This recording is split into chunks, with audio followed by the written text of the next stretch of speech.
What's going on, everybody? Welcome to the Building with Bruno podcast. I'm Jared Bruno, and this show is all about building real businesses, real brands, and real lives from the ground up. Whether you're just getting started, you're trying to scale, or you've already built something and sold it, wherever status you're at, this is where we're going to talk about what it actually takes to, get there and to be where you're at. No fluff, no BS, just real conversations with people who are in it, in the grind, building it and figuring it out as they go. So for the first episode, I figured it'd be best just to go ahead and start and talk about me and what I'm doing. So I own Big T's Custom Apparel here in Pflugerville, Texas. It's a suburb just outside of Austin, Texas. I'm also building a brand called 0 Hour. This podcast is something I've been thinking about doing for a while and finally just pulled the trigger and said, let's go ahead and do it and see what happens, right? And if we can help some people along the way, then awesome. And if it just flops and nobody joins or listens, then, oh, well, it, got my story out there. But the biggest thing, we want to do is try to help other people that are building and growing and in the grind, every day, trying to figure this whole business thing out. So a little bit about me. I was in the military. I was Air Force for 7 years, security forces, and then I got out, and the only thing I knew how to do was law enforcement related stuff and security and all that. So I ended up becoming a police officer here in the Austin area. I did that for another 11 years, and during that time frame is when I started the original Big T's version, I guess. A buddy of mine and I started a brand line doing scuba diving T-shirts, and I realized quickly that we could cut costs if I learned to print. And so I jumped on YouTube and bought a little press and taught myself how to print while I was still working the job. And of course, the brand line didn't succeed, and it was a learning lesson, a stepping stone to where we're at today, which is what everything really is. In the meantime, I learned how to screen print, and so we continued on and started to get custom orders and custom requests and stuff like that. And we did that for a while until it got to a point where we were busy enough to where I couldn't keep up with both the law enforcement career, my W-2 job, and the business. And so we shut it down and just went about our merry way. And of course, it was still nagging at me to do it. And so I started some other, little startups along the way. We did a web design company. I did a YouTube channel with fish tanks, went out and sold solar and stuff like that. And I did a bunch of little stuff, just kind of dabbling and playing and learning and growing my skill sets. And then I went ahead and started another screen printing company. So I was doing shirts again, if I'm calling, I guess, at this point. So I started doing shirts again, and that was Celtic Screen Printing, and we did really well with that. And again, it continued to grow and build and all that until it got to a point to where it was too much for me to handle, and I just crashed it back down and shut it down and went back to my W-2 for the safety of it. So we moved forward, and the pandemic hit, and at that point I was a higher ranking officer and decided it was time for me to go do something else. And so we sold our house. I left the police department and went to a tech company, and we went and traveled, sold our house and traveled in an RV for, a couple of years and did all that, which was awesome. And so we settled in Florida, in Panama City area, and we got an embroidery machine to get my wife doing something while I was working and stuff. And so we started out small there, just doing that, and again, outsourcing screen printing. We ended up eventually pretty quickly moving back to Texas, and we did the same thing. So we kept building that up. Screen printing became one of those things where it was like, oh, well, everybody wants, more screen printed goods. And so I was losing money that way. So I went ahead and started screen printing again. And, at that point I was like, I'm all in. So I decided, hey, I'm going to go ahead and try to do an acquisition. And so about a year and some change later, I made the acquisition here at Big T's. And so we've been growing that since. At the time I didn't really know what I was getting into. It was like, oh, okay, cool. Yeah, I'm going to go buy this business and it's going to be great. And I did not realize how much of a project and how much work it was going to be, even though my mentor told me exactly what I was getting into and how much work it was going to be. I think I underestimated what it was actually going to be. What's kind of cool is I'm actually shooting this podcast on March 31st today. This is my second go around trying to film this, but on my second approach here on March 31st. And today marks the 1 year anniversary since my wife and I purchased Big T's and made this acquisition. So, looking back now, it's probably, I don't know, one of the best, worst decisions I ever made. It's fantastic. It's been such a learning experience and a growing opportunity, and I have a fantastic team to support us and behind us and help move things, across the goal line. But it's come with its definite challenges that we'll, talk about. You'll hear me throughout the different episodes and different guests that come on. I'll reference things that I've gone through and that we've done, and so you'll get to know my businesses pretty much in and out. But so right now with Big T's, I mean, we're currently sitting at about 600,000 in gross revenue. We've got a goal this year. It's pretty lofty of $1 million. I'm going to will it into existence and say we're going to hit our 7 figures. I don't know. It's pretty lofty to get that far and make that big of a jump, but I have a great team and we'll see, and we'll keep on driving, but we're definitely still trying to figure it all out.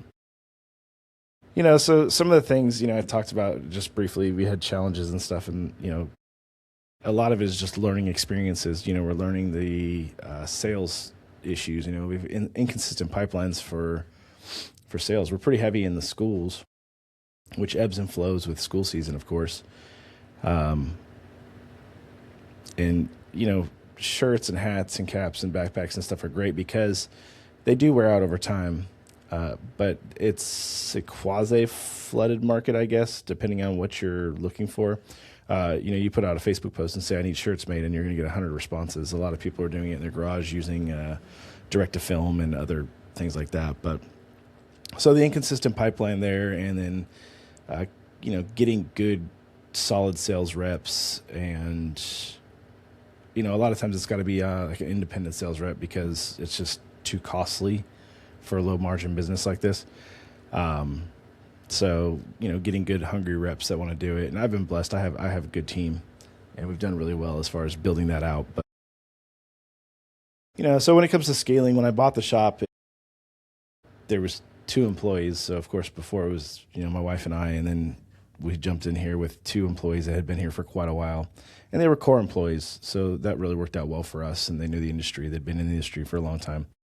And so now we've staffed up and added a bunch of people for sales and more production people and an embroidery tech and things like that. So it's really made the process and production go a lot smoother and provide better customer service. But the systems, there was no systems or processes in place. So we've been having to build out SOPs and get things in order there and build an actual structure. So those have just been kind of some challenges that we faced. One of the biggest ones, and we're going to talk a lot on this, this podcast about, some uncomfortable topics. A lot of people don't talk about money. They don't like to talk about, everybody wants to say, oh yeah, I built this great thing and it's awesome and it's doing so well. But a lot of people don't want to talk about the failures and the issues that they had and stuff like that. Or, and a lot of people see from the outside, they say, oh, you're lucky you have time. You can go get your kids. You can go do this, you can do that. But they don't see all the work that goes into it beforehand. So, one of the big things embarrassing for me when I came into this and I made this acquisition was underestimating cash flow and not quite understanding it. So I came in and I took out a loan from the bank and I bought the business and all the FFE and got everything situated right. But then I underestimated the fact that I had to pay payroll on Friday because I hadn't had employees. Rent was due. I had to put up money for blank garments and all the software and all the stuff that I was using and implementing. And so I underestimated the cash flow aspect of it. And so that kind of left us in like a little bit of a pinch, and we were struggling for the first, 90 days or so, trying to get, our head above water because there was times in the first couple of months where we were down to like $200 in the bank account with payday coming up on Friday. And, by the grace of God and a lot of prayer, we were able to, slide by the skin of our teeth, but it was definitely a challenge there. So, one of those things I caution is cash flow. Watch your cash flow, especially if you're new in this or you make an acquisition and you've never done it before. That's definitely something to watch. So, I don't know, and I'll go into more of this stuff as we as we go through the podcast, and I talk to different guests and where they're at and see what's going on there. But from the outside, it might look like, oh man, they've got it really put together and figured out. We don't. We're definitely just trying to go by and wing it as we go. So the other thing I've got going on, we talked about briefly with Zero Hour. So Zero Hour is my brand line. And I didn't start Zero Hour because the world needed another t-shirt brand, because Lord knows there's tons of those out there. I started it because I saw a gap. There's too many people talking about comfort and not enough talking about, taking responsibility. So there's a moment everyone, Zero Hour kind of stands for. There's a moment everyone faces at some point where you either step up or you don't. No warning, no countdown, just a decision. That's your 0 hour. And so I realized that I wanted to build something that actually stood for that, not trends, not hype, not politics. Just a reminder that, when that moment comes, you better be ready. So, really it stands for accountability, readiness, and conviction. I mean, there's some tongue-in-cheek designs on there and stuff that are really good that people enjoy, but it's for people who don't need to be told what's right. They just do it. Coming from my background, military, law enforcement, all that, it's just one of those accountability and integrity things. So it's not about being the loudest person in the room. It's about being the one who doesn't fold when it matters. So military, first responders, everyday people, it doesn't really matter your background. If you believe in discipline, responsibility, and stepping up when others won't, then you're already part of this group. So just follow us, jump into conversations. The vision for 0 hour is big. Hopefully it becomes more than just apparel. It becomes a mindset people truly identify with, and they, commune together. They conversate together. They share ideas and knowledge and understanding and faith and everything else. So it's a brand that represents people who are ready when it counts. So yeah, where's it at today? Yeah, it's early. We just launched it in January, so it's definitely something I'm just building and trying to figure out. It's still trying to earn attention and get the product out there and get people wearing it and talking about it and all that good stuff. So we've had a few hundred, in sales some months, and testing designs and learning what resonates, dialing in the message. It's by no means polished. It's kind of the point. Like, that's what all this is. It's just building things up and growing them and trying to figure it out and hitting speed bumps. So, I'd love to talk to other brand line owners who've done it before and see what I can learn from them. But this isn't a we made it story. It's a we're building in real time story. So we're trying to figure out what works. So yeah, anyways, so, back to the podcast side of things. I just want to give you a background of kind of like where I'm coming from, where I'm at in my business journey, and where I'm trying to go. But, I realize there's a ton of content out there for people who've already made it, the Grant Cardones and the Dan Martells, and there's so many of them, and they're so awesome. They are fantastic. So if you have not read their books and you have not paid attention to them and followed them, you can learn a lot from them. But there's a lot of people out there talking about that, but I don't feel like there's enough people who are still in the grind, like that are just in it, the day to day. The handyman out there just busting his knuckles working on a project, the mechanic that's trying to build his own mechanic shop. You got the real estate agent who's becoming a broker. You've got the guy who just made a new acquisition, or I've got a buddy that's going to come on here is a local beekeeper who's really grown a fantastic beekeeping and honey production industry, honey production, organization business. So we're going to talk to a whole wide variety of people to see, what they've learned, what they struggle with, what they've succeeded with, and all that, and what's worked. And so it's really just about talking to more people who are in that day-to-day grind, not just after the fact, from way up here. So nobody really shows the messy middle. And when you're building in real time and doing that, that's what it is. It's messy. So I want to document what's working, what's not, and what it really takes to build something from the ground up. So much so that, like, even like this podcast, right? This is episode 0. This is the first podcast. I've never done a podcast. I literally bought a mic on Amazon and hooked up a camera and threw it in. I have a little conference room here at the shop, and threw it in the conference room. I mean, you can see my whiteboard behind me with my notes on it. So as we go through this and have people on and stuff, you'll start to see things change as far as our setup and all that, because I'm still learning as I go what works, what doesn't work. Who knows? I may suck at it. Who cares? We'll figure it out. That's it. That's the point of it, right? For those people listening that are thinking about, taking the leap in entrepreneurship and starting a business or acquiring a business or whatever, that's the number one thing is you just got to start. Like, just jump in and go. Don't be scared. Do your homework and all that, but jump in and do it. Because if you sit there and say, "Oh yeah, I'm going to do it. I'm going to do it. I'm going to do it," you'll say that your entire life and never take the risk to do it.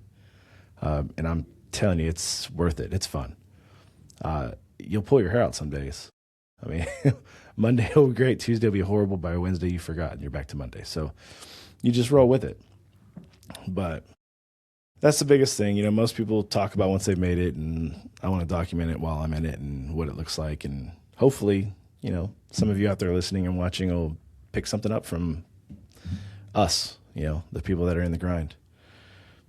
So, I mentioned it a minute ago, you're going to hear from people that are just getting started. Like, I want to talk to people who literally have the idea of, hey, I'm going to go do this, or even me right now, I'm just getting started with this podcast thing. But all the way to they have scaled up and they've acquired another business, or they've opened a second shop, or they've expanded out into different regions. I want to talk to some people that have made exits and are working on their next project. I'd love to talk to people that have done that. Started from absolutely nothing recently and kind of built up and sold a business and maybe started a new project from the ground up or whatever, because I think we can all benefit from every aspect of where we've been and where we're going, to make changes in our own business, our own journey, our own path. So these are going to be real conversations. Like, we'll have questions and stuff. I don't want to make it an interview style per se, but I want to have just real conversations about where things are at, what they're doing, what's working, talking through wins and losses and struggles and trials and tribulations, and highlighting on wins too, because it's very easy to get down a negative road and a negative path of, well, it sucks, it's hard, you work a lot, you grind a lot, but it's worth it in the end. The wins are worth it. Some of these conversations might get uncomfortable. I mean, and that's the point. Like, it's hard for people to admit weakness or failure, or they just haven't gotten to the goal that they're trying to get to yet, or as fast as they want, or they messed up and made a huge mistake and it almost cost them everything. That's uncomfortable, but that's okay, because I would rather for us to talk about what's uncomfortable things that happen to us or with us, to save somebody else from going through that and having to face that same uncomfort or discomfort. But I also want to hear from listeners out there. If you have a situation that you've been placed in that's uncomfortable or whatever, or you have questions for a guest that comes on, or if there's a specific guest you want to come on, or somebody in a specific industry, let me know. Like, I'll reach out to him. Let's see if I can get him on the show, and we can talk to him and pick their brain a little bit and have a conversation. See if we can help each other out. So I'm big on the idea that nothing is worth having. Like, nothing that is worth having is given. You've got to build it. And that's what this show is all about. Like, nobody's going to hand it to you. Nobody's going to call you and just say, hey, yeah, here, have this business that's successful and making you millions of dollars, and it's great. You don't ever have to work. You can go sit on the beach. It's just going to pay you. That doesn't happen. That's not real. All right? No matter who tells you that or what you see, it's not real. If it's worth having and you really want it, you're going to have to come in and grind and do it. So, I mean, if you're building something or thinking about it, follow along. Follow along this journey with me. Come along with me. Let's talk to other people and learn and see what we can do. Heck, if you're building some, come on the show. I'd love to have you on. Let's talk. Let's chat, and let's see what you're doing. See how I can help. See how other listeners can help. It'd be great to help each other out and build this community around, building businesses for people that are in the grind. I'm going to document the whole journey, and I think it's going to be something worth watching. I can't wait to go back and watch this episode a year from now or 2 years from now and look at it and say, man, I remember that first episode where I kind of struggled through it and was trying to figure it out and all the issues I had. I just posted on the Facebook page. You can follow me on the Facebook page for it's Jared Bruno Building Businesses. I'll put the link in here. But yeah, I just posted. I recorded this once yesterday, and I realized my camera shut off after 30 minutes, and so I had like 35 minutes of audio and 29 minutes of real video. And so I had to go redo my whole setup, and here I am shooting it again today.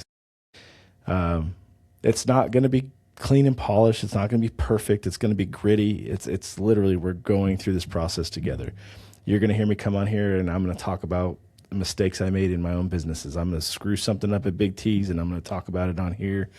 We're going to have a failure at 0 hour or a struggle at 0 hour. I'm going to talk about it on here. And I'd love feedback. I'd love the response. I'd love comments. Drop stuff in the comments and tell me what you're thinking. Tell me if I'm doing something and you're like, oh man, you should try this. That'd be awesome. Because, at the end of the day, nobody is coming to build it for you. Let me say it again. At the end of the day, nobody is going to come build it for you. So if you are thinking about it, or if you are working on it, or you are in it, you've got to do it yourself. But you don't have to be alone doing it. There's a whole group of people out here that are willing to help and willing to talk about it and share their experiences so that you don't have to go through it, or so that you can grow. Because at the end of the day, successful people truly want to see other successful people rise, or people become successful, or people hit their, achieve their goals, whatever that may be. So let's get to work. I look forward to it. Make sure you follow me on Facebook. And check out the podcast, follow us here. And if you have any interest on coming on and talking to me, please reach out to me. Let's get you on the show, and let's dive into it.